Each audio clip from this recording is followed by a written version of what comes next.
And global cuts to headline for the measure's introduction, with air travel now approaching the December peak that has forced widespread flight cancellations this week that have stranded thousands of travelers.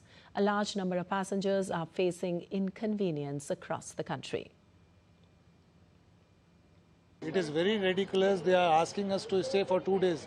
Where shall we stay? Who is going to pay the expenses of the hotels and all? They are not paying any expenses. Simply they are saying you need to stay for another 2 days. Once the flights are starting, then you can move from here. So what to do right now? They should refund the money. While booking, they should think all about this. Whether their staff is going on the leave or whatever they are doing, they are on the strike or whatever. Still they are taking the booking. Then how can it be? Why the people should suffer for it? I was stranded in Kolkata and Hyderabad for 2 days. By anyhow mean, I came from other airline, and then my luggage is still lost, and I'm here standing for my luggage from past 2 days. And for more on this, we have Shubhendu Ghosh joining us. Well, Shubhendu, we just heard some passengers and they seem to be in turmoil. Tell us more about the crisis. What exactly led to Indigo cancelling around 500 flights, and how has this disruption unfolded over the past 4 days? That's right. Good morning, Lipakshi. Over 1,000 flights have been cancelled or disrupted, Indigo flights in the past 4 days, the 5th day now of the disruptions. While Indigo airline had attributed these disruptions to a number of factors, both technical and weather, but the real blow appears to have come from the strict implementation of what is referred to as flight duty time limitation, FDTL provisions by DGCA, by Directorate of Civil Aviation. Now, these provisions were meant to ensure that there is a certain ease of working for the crew members who are usually overworked. For pilots, compulsory rest of about 48 hours per week, limited flying time at night, and other such provisions.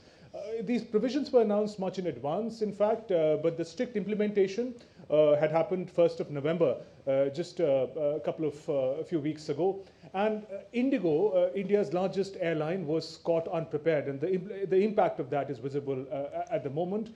These restrictions sent several chunks of pilots and crew members of Indigo into sort of forced leave and rest, and that really impacted the flight services at a time when Indigo was in fact expanding its services for this winter period, where a lot of vacations and breaks also take place, and people travel different parts of the country. So in that sense, this crisis comes at a time when Indigo would have required, in fact, more workforce, more hands on the deck, and therefore the context of the crisis. And the size of the airline is also both its strength and weakness. It is, as I mentioned, the largest airline service in India. About 65% of domestic air passengers are carried by Indigo. Some 2,200 flights every day. Now, even 10% shortage or disruptions in the flights results in about 200 to 400 flights getting cancelled or delayed, resulting in thousands of passengers getting stranded. So that's the broader context, Lipakshi. Of course, time is very crucial right now, Shubhendu, because this is the festive time, and Indigo Airlines, which commands about 60% of India's aviation market, has flagged that it does not expect to fully restore operations until the 10th of February. What corrective actions can be expected? And as we hear that Indigo has also apologized for the same. That's right, Lipakshi. Indigo has acknowledged its own shortcomings in preparing for the provisions of the FDTL that I mentioned. For now, the DGCA, Directorate of Civil Aviation, has put the implementation of these strict policies into abeyance. They've relaxed the provisions just to make sure that these significant disruptions that have come into place can be avoided. The inconvenience that is being caused to passengers, thousands of passengers stranded in different parts of the country, particularly the metro cities from where the air traffic is significant.